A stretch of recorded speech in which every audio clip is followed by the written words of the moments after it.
saco, pero decidí a última hora ponérmelo. Mi reiterado agradecimiento a la organización del evento, en la persona del doctor Carlos Arturo Robles, a la doctora Iris, quien gentilmente me ha invitado a este evento al cual no quise desaprovechar. Como a diversos eventos siempre se me pide dictar alguna conferencia, y resulta que después de la experiencia soy yo el que más aprende de estas visitas, así que desde ya yo les agradezco muchísimo. El día de hoy vamos a desarrollar una conferencia denominada Docencia e Investigación en Contextos Digitales, y que seguramente es un conjunto de reflexiones que nos van a ayudar, porque la idea es quedarnos con muchas interrogantes para poder investigar. Pero no quería iniciar sin antes comentarles y decirles de dónde vengo, por favor.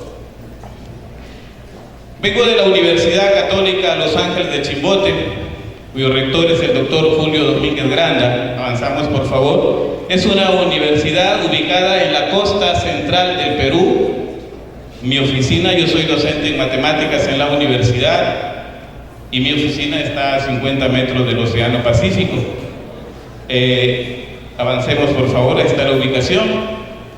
Los antecedentes en los últimos 10 años, resulta este año la universidad cumple 30 años de vida institucional. En los últimos 10 años, el año 2004, empezó a trabajar educación a distancia, luego virtualización de asignaturas, luego sistemas de acreditación, luego gestión de la calidad. Entonces es una universidad que en los últimos años actualmente bordea los 40.000 estudiantes, con sedes en diversas partes del Perú, y ha crecido. Es una de las universidades referentes en el Perú. Ahí tienen parte de la universidad. En ese centro de convenciones se hacen los eventos internacionales. Avanzamos, por favor. Ese es el modelo didáctico de la universidad. Es un modelo con uso intensivo de tecnología. Todos los estudiantes que acceden a Auladez Católica tienen campus virtual, independientemente si la modalidad es a distancia, virtual o presencial. Todos tienen acceso al uso de la tecnología. Ese modelo didáctico lo pueden encontrar en internet y lo pueden descargar. Avanzamos. Muy bien. El año 2006 en el Perú sale la ley 28740 respecto al Sistema Nacional de Evaluación y Acreditación de la Calidad de la Educación Superior. Y nuestra universidad fue la primera universidad que tiene 5 carreras acreditadas con calidad a nivel nacional: odontología, enfermería, obstetricia, educación inicial y educación primaria. Es la Universidad Católica Los Ángeles de Chimbote. Bien, eso quería comentarles. La universidad en el contexto digital, mucho que decir, mucho que comentar. Vamos a intentar cumplir con los tiempos. Avanzamos, por favor. El punto de partida para hablar de una universidad en el contexto digital, lejos de lo que podríamos pensar, es acercarnos a ver cuál es la misión que tiene la universidad. Y yo la resumo en 3 puntos que son muy importantes, y que ahí se integran toda la expectativa, todo el horizonte que podríamos tener respecto a una universidad. Una universidad tiene que ser una democratización de la educación. Mucho se ha hablado el día de hoy por la mañana. Una educación inclusiva. Hay un documento del año 2005 de la UNESCO que habla sobre la inclusión, la educación inclusiva.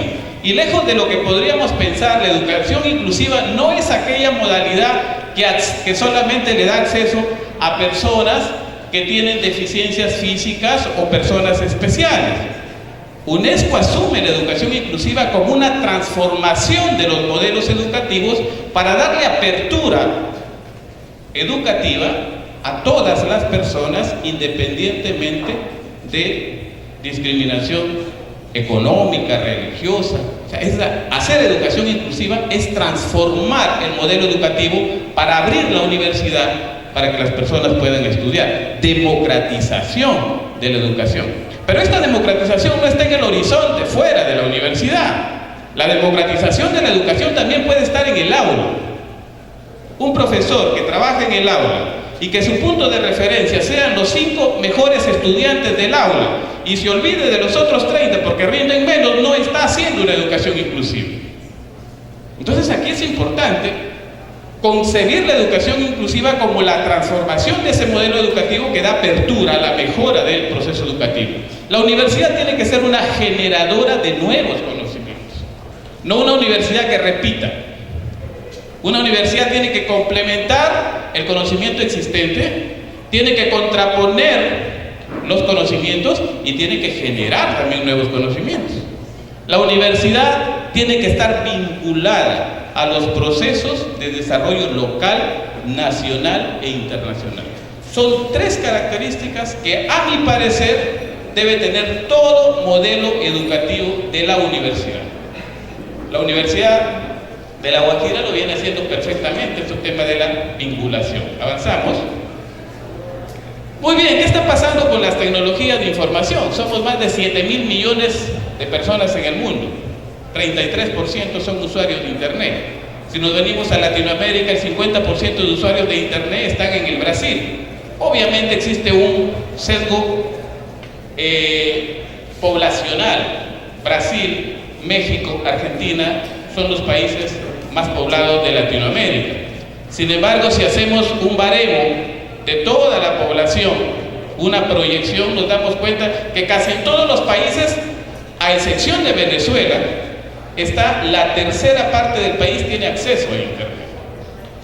Pero si estamos hablando de que la tercera parte tiene acceso a Internet, hay 2/3 partes que no tienen acceso a Internet.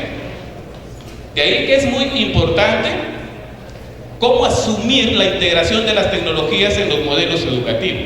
Las tecnologías de información y comunicación han generado innovaciones en las comunicaciones y en todos los contextos en los que se desarrollan las personas. El impacto de estas tecnologías en educación no solamente es un reto tecnológico, así lo asumieron las instituciones educativas el año 2000, un reto tecnológico que se superaba implementando tecnología, y pasan los años y nos damos cuenta que esa no es la solución. El reto también es pedagógico, porque no se trata de integrar tecnología, sino integrar tecnología al currículo. ¿Qué es el currículo? El currículo es el conjunto de experiencias vivenciales que previamente son planificadas en un determinado perfil. Y si yo hablo de integración curricular de las tecnologías, entonces voy a hablar de las tecnologías integradas a experiencias de aprendizaje, que es diferente a usar las tecnologías. Muchos de nosotros hemos empezado usando las tecnologías, pero no las hemos integrado al currículo. Henry, ¿cuál es la diferencia? Integrarlas supone valorarlas primeramente, evaluar el potencial didáctico que pueden tener, para luego planificar y ver en qué actividades favorecen y en qué actividades no favorecen. Es un trabajo de filigrana, pero es la integración que te tiene que hacer en educación. Aún se observan instituciones educativas que cuando se habla de tecnologías, dicen no es para educación a distancia. No son las tecnologías solamente para educación a distancia. Los campus virtuales, las aplicaciones web, se vienen integrando cada vez más a lo que hasta ahora le llamamos modalidad presencial.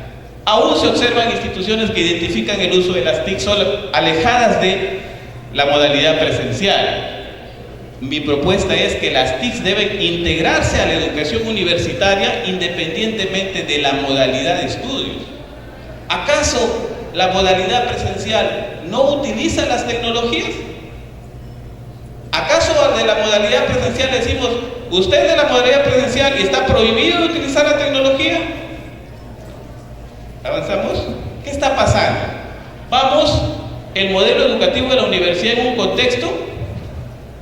Una diapositiva antes. Avance. Correcto. Entonces, utilizar tecnología, integrarla al currículo, no solamente pasa solamente por usarla, pero integrarla al currículo supone asumir una forma diferente de aprender. De ahí que planteo que el modelo educativo de la universidad en un contexto digital requiere que nos ubiquemos en una concepción moderna del aprendizaje. Caso contrario, con mucha tecnología vamos a seguir haciendo lo mismo que hacíamos antes y cambiamos la pizarra por el proyector multimedia y seguimos haciendo exactamente lo mismo. En Costa Rica me preguntaban y me decían: ¿qué opina de las pizarras digitales? Mientras los estudiantes estén al frente y la pizarra electrónica se esté luciendo al frente, no cambió nada. Lo único que evolucionó fue la pizarra. Y la pizarra es electrónica. Lo que tiene que transformar son las formas de aprender y las formas de enseñar. Por favor. Un reto más para la integración de las tecnologías. Formación integral independientemente de la modalidad de estudios. En toda Latinoamérica y en toda Iberoamérica tenemos la sensación que la educación a distancia o la educación mediada por tecnologías es una educación de bajo nivel. Nadie quiere decir que estudió educación a distancia. Entonces el reto de las universidades es que la calidad del profesional no esté asociada a la modalidad de estudio. Por eso es que, por ejemplo, la Universidad Católica Los Ángeles de Chimbote, la universidad donde trabajo, es una universidad que los estudiantes de educación a distancia pueden migrar a la educación presencial, que los estudiantes de la modalidad presencial pueden llevar algunos cursos en la modalidad a distancia, y que en todo su plan de estudios pueden migrar de modalidad, y en ninguna parte del certificado dice que estudió a distancia o estudió presencial, a diferencia de muchas universidades que tienen los estudiantes de educación a distancia como un apéndice a la presencial y que no pueden hacer ese cambio, o en todo caso tienen reducido el currículo, y no es lo mismo que los estudiantes de la educación presencial. Independiente de la modalidad de estudios, formación integral y calidad del profesional es uno de los retos de las universidades que hacemos educación a distancia. A todo esto, ¿qué hay de la docencia universitaria en los contextos digitales? La docencia se ha convertido en un conjunto de retos superables solamente a través de la formación continua. Nadie de los que estamos siendo formados o los que hemos sido formados como docentes hemos tenido las competencias desarrolladas para la demanda que tienen los estudiantes o los modelos educativos actuales. ¿Cómo estamos superando eso? Formación continua, desarrollo de nuevas capacidades. Los modelos educativos de integración curricular de las TIC, la innovación, la aparición, la innovación de las tecnologías de información, nos demandan capacidades que no nos han sido desarrolladas cuando hemos sido formados como docentes. Formación continua. Transitamos, si ustedes notan, transitamos a una convergencia de las modalidades educativas. Es decir, yo presiento que de aquí a unos 10 años y quizás menos, ya no vamos a hablar de educación a distancia. Lo que hoy le llamamos educación a distancia, blended learning, o M-learning, o U-learning, van a ser características de la educación del siglo XXI. Estas características utilizan tecnología, son características naturales de la educación superior. ¿Se dan cuenta cómo esa convergencia de la educación a distancia, la metodología de la educación a distancia se va integrando a la presencialidad? ¿Pasamos? Muy bien, las fronteras entre instituciones presenciales y a distancias quedarán más diluidas, dice García. ¿Qué pasa, por ejemplo, cuando el profesor, el profesor siente que la universidad instaló un campus virtual, que va a haber educación a distancia, que el modelo le exige el uso de la tecnología, y entonces hay un error que se viene cometiendo? El profesor se va y busca recursos web 2.0. Necesito hacer mi blog, necesito manejar el aula virtual, necesito hacer un video, correcto. El profesor se preocupa mucho de eso, y eso es bueno. Sin embargo, ¿cuántas de las herramientas que el profesor utiliza las está utilizando con intencionalidad educativa? Ahí hay niveles de integración, y esos son errores que a veces cometen las instituciones educativas, de capacitar a los profesores bajo el supuesto que todos necesitan lo mismo, cuando tenemos profesores que necesitan todavía una alfabetización digital, otros que ya navegan en internet, otros que están listos para la integración curricular. Las innovaciones tecnológicas en las instituciones universitarias se hacen bajo el supuesto, y ese es un error, se hacen bajo el supuesto que la capacitación docente alinea la innovación y garantice el éxito. Y no se miden las actitudes, no se mide el impacto que tiene la tecnología al modificarle al profesor la forma de trabajar y a los estudiantes la forma de aprender. Entonces, estamos en un panorama que no basta excelentes profesores para la modalidad presencial solamente, que necesitamos capacitar a docentes para el trabajo en entornos abiertos, es decir, que ese excelente profesor que tenemos en el aula presencial también sea un excelente profesor en un campus virtual, que también sea un excelente profesor a través de una videoconferencia. Esas capacidades necesitamos alinearlas. De allí que yo propongo algunas competencias que son elementales, 8 que podrían ser arbitrarias para cualquiera que las escuche. Lo digo sustentado en la experiencia. N veces he trabajado talleres prácticos de integración curricular de las tecnologías con docentes, tanto en Perú como en algunos países y algunas universidades también latinoamericanas. Y alguien me decía: Henry, ¿cuál es mi primer requisito para yo integrar tecnología en mi curso? Y ahí tienen el primer requisito: ser experto en su asignatura. Lejos de lo que podríamos pensar y decir: oye, yo quiero que tú seas un experto en informática para que integres informática en tu asignatura. No. La primera competencia es ser experto en tu asignatura. Cuando yo digo ser experto en tu asignatura, no estamos buscando un científico de la asignatura. Un experto en la asignatura es aquel que está informado del estado del arte, del nivel más óptimo del conocimiento que él maneja. Es una persona que no solamente está con la información actual, sino que vislumbra el horizonte del conocimiento que él trabaja en la universidad. Es un tipo informal, es un tipo experto en lo que trabaja, experto en la asignatura. Competencia 2, que el profesor sepa gestionar herramientas web.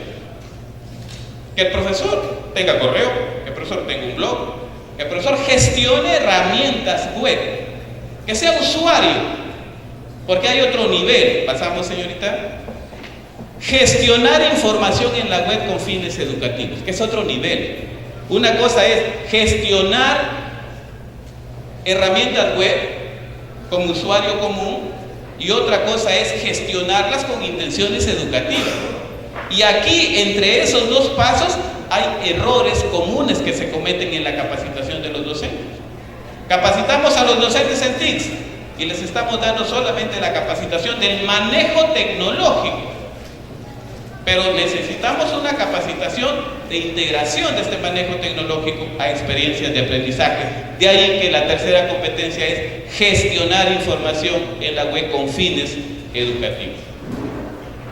Hoy no basta. Hace 10 años, hace 8 años, se decía: es imprescindible que el profesor sepa navegar en internet.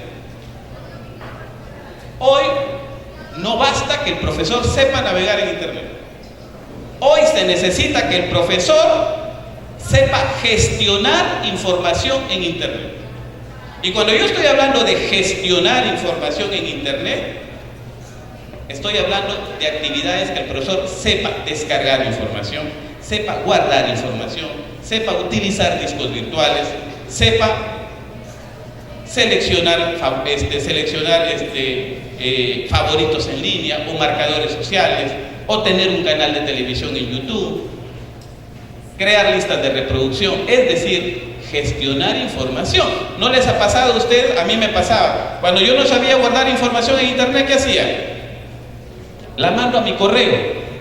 ¿Lo han hecho ustedes? Yo también lo he hecho. Yo no sabía, pero ya sabemos que existen discos virtuales para guardar información. Cuando yo guardo favoritos en línea, lo guardaba en mi computadora, se formateaba, o yo me iba a otra computadora, no estaba. Existen herramientas para guardar favoritos y yo me voy a cualquier computadora conectada a internet y ahí están mis favoritos. Herramientas que te permitan gestionar la información en la web. Espérate. Competencia 4, participar en redes sociales de docentes. Cuando yo estoy hablando de redes sociales, no estoy hablando de Facebook, no estoy hablando de Twitter, de YouTube, ni siquiera estoy hablando de Redolan. La red social es un conjunto de personas.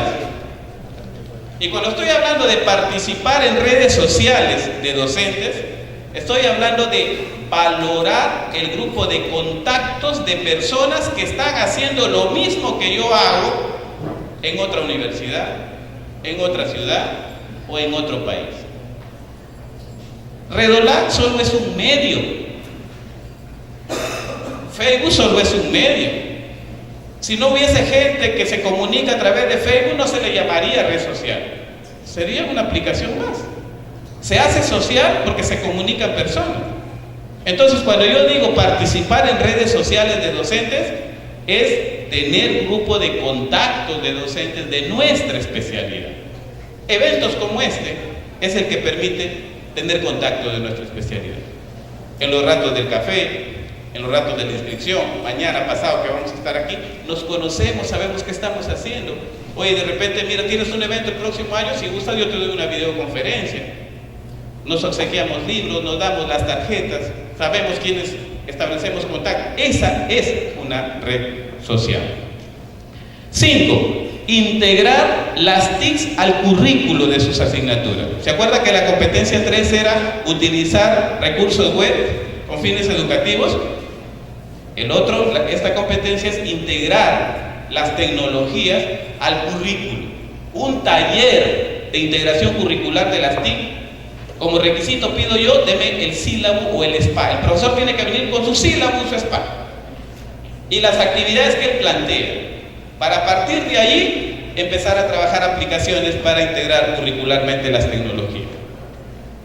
Muy bien. 6. Gestionar experiencias en aprendizaje, gestionar experiencias de aprendizaje en escenarios combinados. ¿Qué quiere decir eso? Que el profesor tiene que tener la flexibilidad de moverse en un aula presencial, en un campus virtual, a través de una videoconferencia, a través de un chat.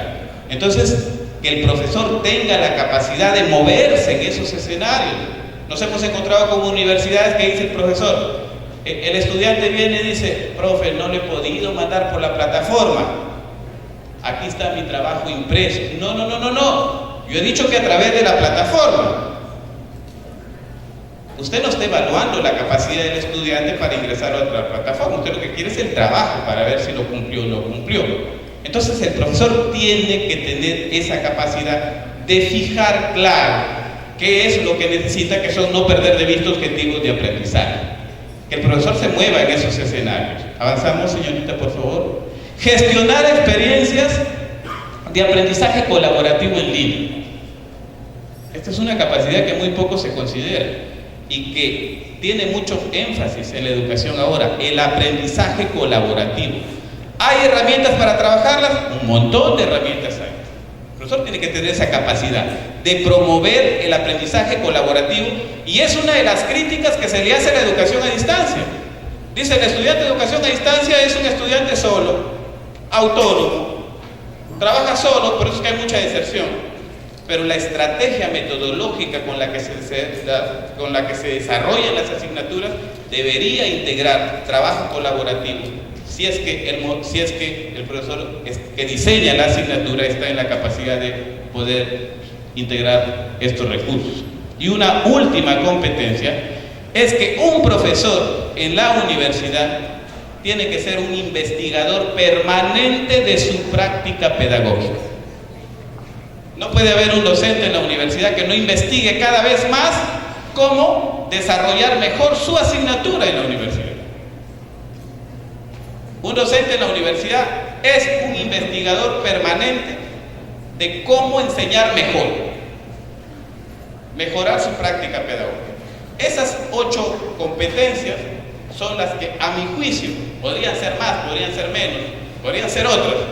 La experiencia me dice que esas son competencias básicas que un profesor tendría que desarrollar para poder trabajar en un modelo universitario. Muy bien, habría muchos frentes para trabajar la educación en los contextos digitales. Toco el tema de la investigación. La investigación, el escenario de la investigación ha cambiado y mucho. Por ejemplo, hay algunas herramientas que los investigadores de hace 10 años no conocían. Por ejemplo, gestión de la producción científica. Es la gestión de la producción científica. Se dice que en investigación lo que no se publica no existe. Múltiples investigaciones se encuentran en los estantes de las universidades, pero no se publican. El escenario actual demanda publicarlo. Es más, los famosos rankings de las universidades te miden cuánto publica la universidad, cuánta influencia tiene la universidad en la página web, en Twitter, en Facebook, o cuántas visitas y descargas tiene su dirección web. A nivel mundial existen 2 frentes, no me voy a detener ahí. Existe el movimiento de acceso abierto, Open Access. Este movimiento promueve que todas las informaciones y publicaciones científicas estén libres y sean accesibles, sin ningún valor económico. Y esto tiene mucha fuerza. La Declaración de Budapest en el año 2002, la Declaración de Bethesda en abril de 2003, la Declaración de Berlín en octubre de 2003 también, la Declaración de Salvador Bahía en Brasil en septiembre de 2005. Son reuniones y cumbres mundiales. Y todas tienen un fin común: acceso libre y sin ninguna restricción de tipo económico, técnico, legal a la información científica y académica. Hay otro polo: aquellos que cobran por la investigación, aquellos que cobran por las publicaciones. Una de las editoriales más grandes del mundo es el Elsevier. El Elsevier te cobra las bases de datos para las universidades, te vende. A ellos les conviene que los autores publiquen artículos, pero que cobren. Esos artículos son restringidos. Y es más, uno a veces tiene que pagar para que liberen tu artículo. O sea, si tú tuvieses un profesor en la universidad, tuyo, el profesor de la universidad, publica un artículo en una base de datos pagada, luego para que tus colegas lean el artículo de tu profesor tienes que contratar la base de datos. Eso sucede. En ese contexto hay algunas herramientas que las universidades sí deberían involucrar. Las revistas electrónicas. Hay un software que es gratuito, que se puede instalar en los servidores. Es el famoso OJS. OJS, Open Journal System, que es un software de código abierto, que te da ese software toda la gestión de una revista electrónica. A veces queremos hacer una revista electrónica y lo que hacemos son PDFs. Instalen el OJS, que es libre, y empiecen a trabajar la revista, por más que todavía no la quieren indexar, pero utilicen, este es el software para revistas. Es más, cuando uno quiere indexar revistas electrónicas, como requisito está que la revista esté en OJS. Avancemos. Muy bien, ahí tienen una cantidad de diagrama de barra de revistas en el mundo que utilizan OJS. Avanzamos, por favor. Avanzamos. Este es otro software, el DSpace. El DSpace es un software gratuito, también con licencia libre, para hacer revistas, no, para hacer bases de datos académicos. Las bases de datos son repositorios digitales de información, que es una herramienta que toda universidad también debería tener. Avanzamos. Muy bien. Algunas aplicaciones digitales para los investigadores. Los que hacen investigación seguramente se darán cuenta y algunas investiguen y profundicen. Avanzamos. Primero, en Venezuela creo que me dijeron: Henry, ¿cómo hacemos con el estudiante cuando copia y pega, copia y pega? Yo digo, ¿ustedes han detectado ese problema? Sí, perfecto, lo detectaron. ¿Cuántos talleres han hecho para enseñarle al estudiante a utilizar correctamente la información del aula? Si tienen ese problema, hagan esos talleres. Porque el delito no está en copiar, el delito está en no saber citar, en no saber referenciar. Entonces hay que aprender a utilizar correctamente la información. ¿Cuántas tesis o trabajos nos hemos encontrado que el estudiante se va a páginas que no tienen valor académico? Google Scholar, el Google académico, es un portal de Google que tiene un referente más académico donde podemos encontrar libros o algunas investigaciones. Se los recomiendo, basta que en Google pongamos Google académico y encontramos eso. Avanzamos. ORCID, ¿qué es ORCID? ORCID es un identificador digital para investigadores. Es una página para que los investigadores se registren y generas un código de investigador. Ese código va en tu artículo científico y es detectable desde cualquier servidor. Generalmente los investigadores tienen un código ORCID. Avanzamos. Registro de investigador. Esta es una página también para que los investigadores se registren y tengan un código de publicación. Como observamos aquí, tanto ORCID como registro de investigadores se unen. Y también podemos sacar un código que es válido en ambos frentes. O sea, el investigador, ¿por qué pasa esto? Por ejemplo, yo soy Henry Chero Valdivieso. Probablemente publico un artículo como Henry Chero Valdivieso. Y otro artículo como Henry Chero, y otro como Henry Chero B. Para los investigadores no son los mismos, son diferentes. Este código te alinea eso y te ayuda mucho. Avanzamos. A nuestros estudiantes les decimos: oiga, utilice normas APA, utilice Vancouver. Son una de las observaciones que tienen las tesis.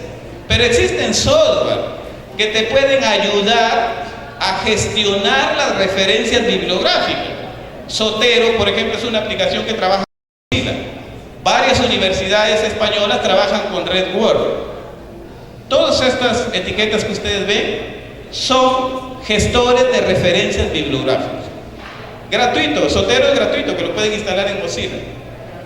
Un compañero me llamó y me dice: Henry, ya tengo lista mi tesis y quiero arreglar la bibliografía. ¿Cómo se llamaba el software que decías?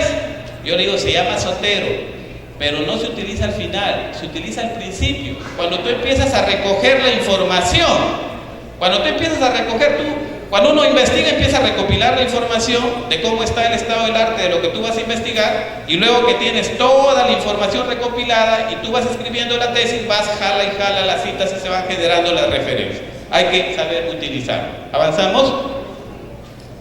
Bueno, esto es en un reporte de citaciones. Es una página que cuando uno es citado, uno te reporta las citas. Avanzamos. Esto lo voy a pasar rápido. Esto es parte de una conferencia que dicté para el postdoctorado de URBE hace poco y quise compartirlas también con ustedes, que son herramientas para los investigadores. Esta es la difusión y calidad. Esto es un registro de editorial de las revistas españolas. Simago. Esta es una página muy interesante. Generalmente la limitación que a veces tienen para visitarles es el inglés, pero esta página te permite saber cuántos artículos están siendo publicados por país y te permite mirar de dónde están. Esto lo hacen a través de el referente es la base de datos Scopus. Avance, por favor. Miren, por ejemplo, ahí ve, Estados Unidos es el país que más produce artículos científicos. Esto está hasta el año 2013. Le sigue China. China, hace 8 años no aparecía China, en la mitad, ¿no? Avanzamos en Latinoamérica. Señorita, avanzamos. En América Latina, los que más producen son Brasil. México, Argentina, Chile, Colombia, Cuba, Venezuela, Perú, Uruguay, en ese orden está la publicación de artículos científicos. ¿Correcto? Avanzamos. DOI es un identificador de objeto digital. ¿Se acuerda que les dije de que un investigador se puede registrar, puede crear su código? Correcto. Un artículo científico tú le puedes generar un código. Se llama el código DOI. Ustedes ingresan a la página y le generan un código al artículo que ustedes pueden publicar. Avancemos. Bueno, discúlpenme el atrevimiento, pero es importante darnos cuenta de cuál es la diferencia entre el ISBN y el ISSN. Son dos cosas diferentes, unas son para libros y otras para publicaciones periódicas.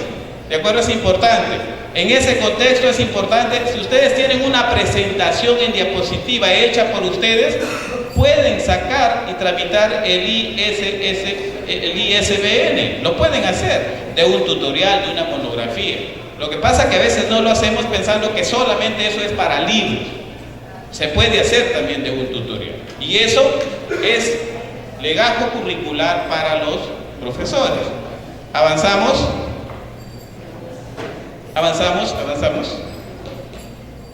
Redes para impulsar la generación de conocimientos científicos. Y esto tiene que ver mucho con las redes de contactos que hablábamos. Avanzamos. Ahí tienen, miren, todas las redes nacionales de investigación y educación que hay en varios países en el mundo. ¿Ve? Ahí está de Colombia Renata, que el presidente del directorio de Renata, que está aquí al frente, tenemos el honor de tenerlo aquí al frente. ¿Correcto? Y ellos tienen proyectos de investigación que a veces necesitan que los investigadores se involucren, no de un país necesariamente, de repente investigadores de otros países también. ¿Correcto? Entonces, cuando uno hace una presentación en diapositiva, yo digo, decido dos cosas. O lo hago para que me guíe la exposición, o lo hago como un material didáctico. Esta presentación está hecha como un material didáctico. Haces clic ahí y encuentras lo que dice la presentación, así que con todo gusto se llevan la presentación a casa cuando deje la exposición. Avanzamos.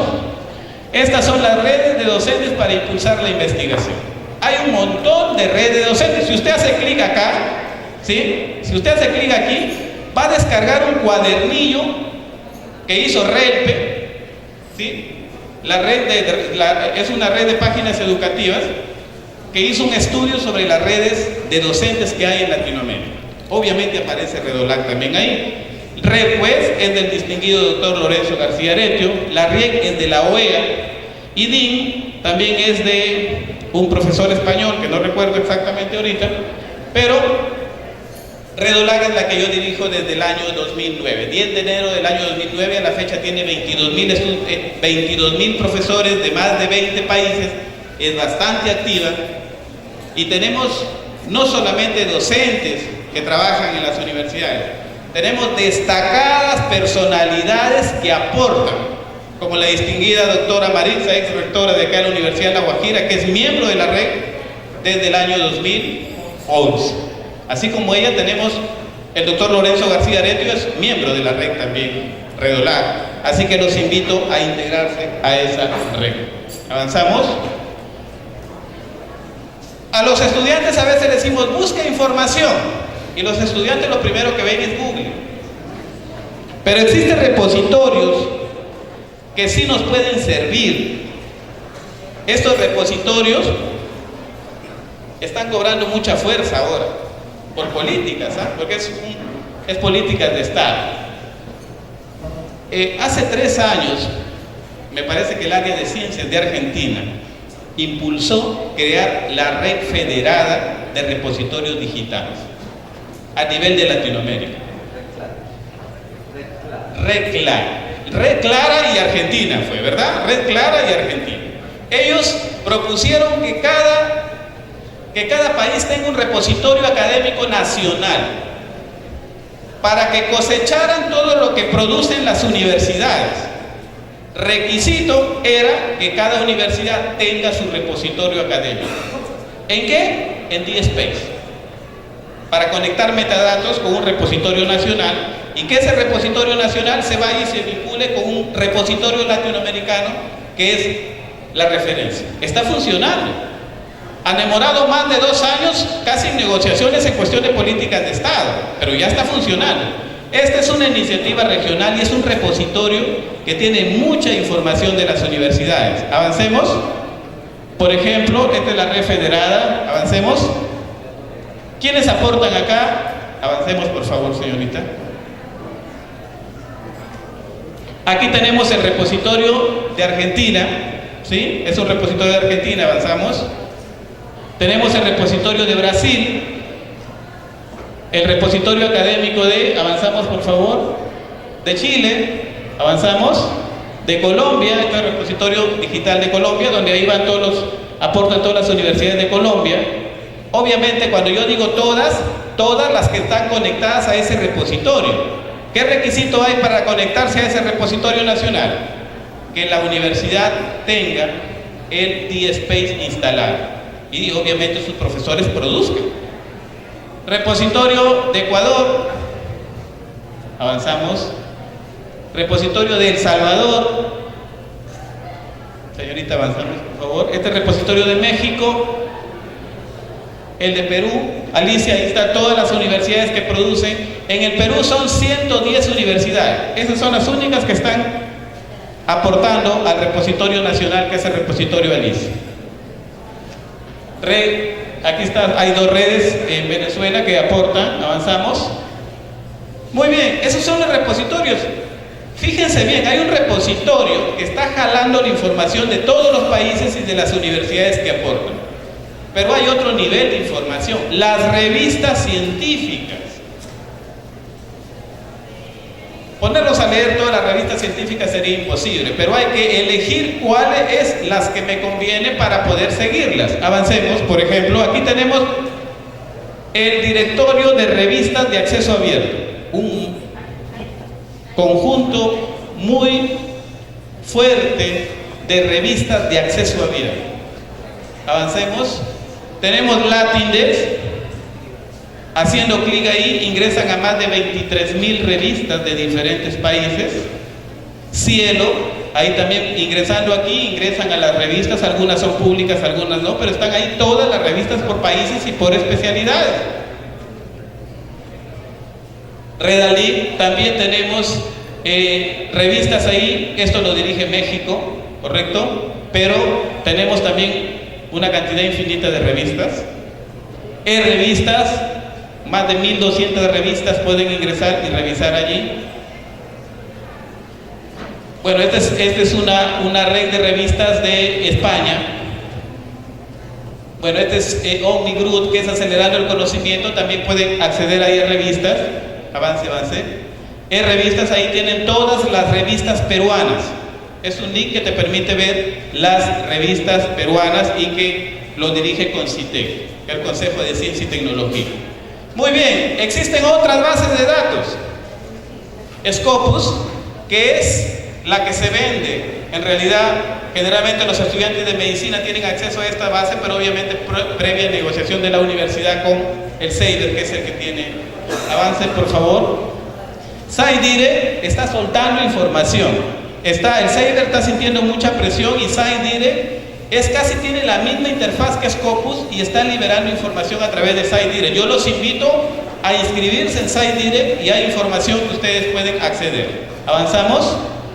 El CEIDER, esto es lo que les hablaba, pero ahí pueden hablar, tiene una zona de lectura, información que no se puede descargar, ahí está, pero sí se puede leer.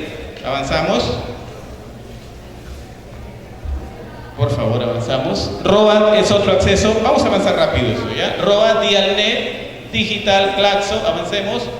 Cuiden, base de datos, Ideas, que es para economía. ARCAD, que es un repositorio de Portugal. DSpace, que lo maneja MIT. Avancemos. Este es un repositorio también de la Universidad de Harvard. ¿Qué es en el anterior? Este es un repositorio a nivel mundial. La referencia está postulando, me parece que ya fue aceptado, a este repositorio. Es decir, mi universidad aporta, el repositorio de mi universidad aporta al repositorio del país. El repositorio del país aporta al repositorio federado de Latinoamérica, que es la referencia. Y la referencia se va a unir a ese repositorio, que hay más de 2.500 repositorios a nivel mundial. Es decir, la información es infinita. Buscadores de datos científicos, PubMed para medicina, Cochrane también es para medicina, Base también para ciencias económicas, avancemos, CitySer también, Lilas, que es también para enfermería, avancemos por favor. Bueno, ahí tienen otros buscadores de información, se dan cuenta que no solamente Google es para buscar, que otros buscadores son especializados, bases de datos de tesis, no para copiar, tenemos base de datos, la Pontificia Universidad Católica del Perú, ahí tienen los datos de tesis, de doctorado, de maestría o de pregrado, avanzamos por favor. Tesis doctorales en red, este es de la Universidad de La Rioja, pueden acceder a revistas. Esta también tesis doctorales de la Biblioteca Virtual Miguel de Cervantes. Ahí tenemos un repositorio de la Universidad de Burgos, también con acceso a tesis doctorales Teseo, avancemos. Esas son las web consultadas. Bien, me quedo acá. Hay mucho que decir, hay mucho que mirar y muchísimo más por aprender.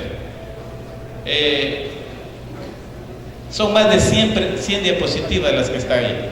Y yo siempre me quedo con lo que siempre promovemos en la red de docentes de Latinoamérica y el Caribe.